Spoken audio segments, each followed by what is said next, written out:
This is a SIG 550.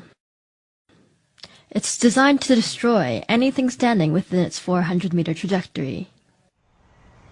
And there are over 500,000 of them kept in Swiss homes. Guns and shooting are a strong Swiss tradition.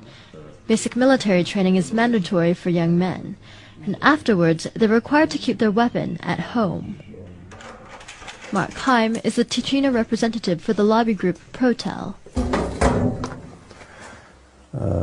Basically, this was my father's military rifle, and of course he got to keep it when he was finished.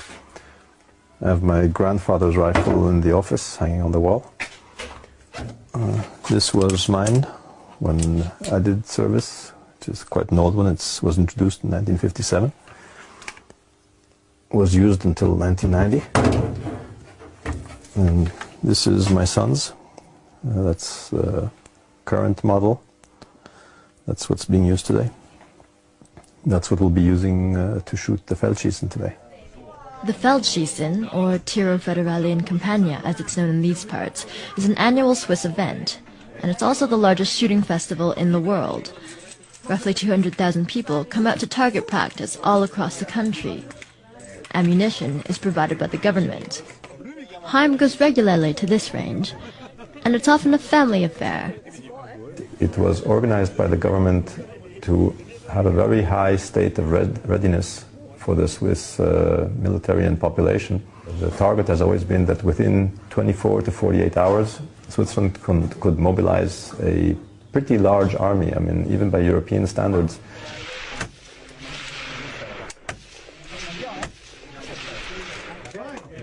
But it wasn't the militia that sparked Heim's interest in guns as a young man.